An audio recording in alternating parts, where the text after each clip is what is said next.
उत्तराखंड के पिथौरागढ़ में चल रही प्रादेशिक भर्ती में अभ्यर्थियों की ऐसी बाढ़ आई कि तमाम इंतजाम धरे के धरे रह गए। तस्वीरें न केवल हैरान कर देती हैं बल्कि सोचने पर मजबूर भी।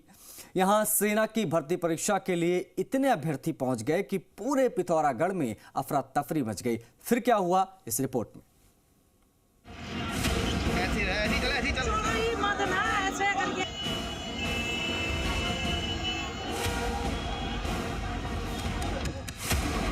मैदान में मारामारी, बस स्टैंड पर भगदड़,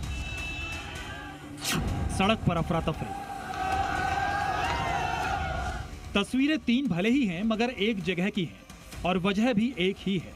जगह उत्तराखंड का पिथौरागढ़ और वजह टेरिटोरियल आर्मी की भर्ती परीक्षा, जिसके लिए उत्तराखंड के साथ साथ आसपास के राज्यों से इतने अभ्यर्थी पहुंच गए कि शहर की सड़कों से लेकर गलियों और मैदान तक अफरा तफरी मच गई। इस स्थिति को गंभीरता से समझने के लिए आपको एक तस्वीर गौर से देखनी पड़ेगी, क्योंकि आपकी टीवी स्क्रीन पर भेड़ बकरियों की तरह ये जो भीड़ नजर आ रही है वो दरअसल रोजगार के लिए दर दर भटकते इस देश के युवाओं की फौज है, जिन्हें कहीं भी नौकरी मिलने की एक उम्मीद नजर आती है तो बेतहाशा दौड़े चले आते हैं। दिलचस्प बात यह है कि इंसानी भीड़ भी सेना में भर्ती होने के लिए यहाँ तक पहुंची है, जिसकी खातिर इन्हें ट्रकों और बसों में बोरे की तरह लद कर आना पड़ा। और जिन्हें बसों के अंदर जगह नहीं मिली, उन्होंने सामान रखने के लिए बनी डिग्गी में भी सफर करने से गुरेज नहीं किया। अब इस बेकाबू हालात की वजह भी जान लीजिए। दरअसल पिथौरागढ़ में प्रादेशिक सेना की भर्ती परीक्षा जारी है। ये भर्ती परीक्षा 12 नवंबर से 27 नवंबर के बीच होनी है। इस परीक्षा में हिंदुस्तान के कई राज्यों से अभ्यर्थी पहुंचे हैं। 20-21 नवंबर को यूपी के अभ्यर्थियों की परीक्षा होनी थी, जिसमें शामिल होने के लिए हजारों अभ्यर्थी एक साथ पहुंच गए। और नतीजा ये हुआ कि हल्द्वानी से लेकर टनकपुर और चंपावत तक अफरा तफरी मच गई।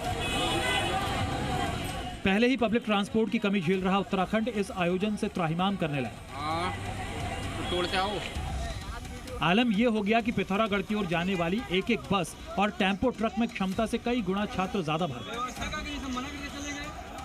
और जिन्हें किसी भी गाड़ी में जगह नहीं मिली वो सड़क पर जाम लगाकर हंगामा करने लगे। उत्तराखंड प्रशासन को भी समझ नहीं आया कि वो करे तो क्या करे, इतनी भीड़ को कैसे मैनेज करे। जो बच्चे नहीं आ पा रहे हैं किन्हीं कारणों से, टनकपुर या हल्द्वानी अन्य जगहों पर, उनसे अनुरोध है कि वो दानापुर की भर्ती में भाग लें 26 नवंबर से 1 दिसंबर तक के लिए। इसके संबंध में आर्मी के स्तर से एक आदेश भी जारी हो चुका है। अभ्यर्थियों की मांग पूरी करने में असमर्थ पुलिस प्रशासन को कुछ नहीं सूझा तो चिढ़ में लाठियां भाजने लगे, जिससे हर तरफ भगदड़ और अफरा तफरी के हालात बन गए।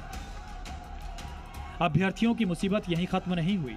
उन्हें ना तो इस सर्दी में सोने की जगह मिली, ना ही नहाने धोने की जगह। सैकड़ों हजारों युवाओं को खुले आसमान में सोना पड़ा और अपनी बारी का इंतजार करना पड़ा। बहुत जबरदस्ती मारामारी चल रही है। और इसी प्रकार यहाँ पर ना हम लोग देखो, यहाँ पे ऐसे ना वॉशरूम जाने के, अगर वॉशरूम जाना हो रहा है ना तो उसके भी पैसे लग रहे हैं। यहाँ पे ऐसा है, यहाँ पे फील्ड में पड़े हैं, कोई व्यवस्था नहीं है रहने के लिए। और ये बस में आए हम बैठ के, यहाँ ज्यादा टिकट कट रहा है, बिल्कुल लूटमार इतनी हो रही है बहुत। अभी लड़के हम लोग को फंसे हैं, यहाँ पर सुविधा नहीं मिल रही है, नहीं रहने के लिए, नहीं कुछ रहने के लिए। इसी तरह हम ग्राउंड में हम लोग रात को सोए हैं। सवाल है कि क्या उत्तराखंड सरकार और खासकर पिथौरागढ़ प्रशासन को अंदाजा नहीं था कि इतने लंबे वक्त तक चलने वाली परीक्षा के लिए कितने अभ्यर्थी पहुंच सकते हैं? क्या पुलिस प्रशासन को पहले से जरूरी इंतजाम नहीं करने चाहिए थे? और अगर उम्मीद से ज्यादा भीड़ पहुंच गई तो क्या इन पर लाठी भांजना ही आखिरी उपाय रह गया था? वैसे आपको बता दें कि यह तस्वीर कुछ दिनों बाद फिर से दिखाई दे सकती है,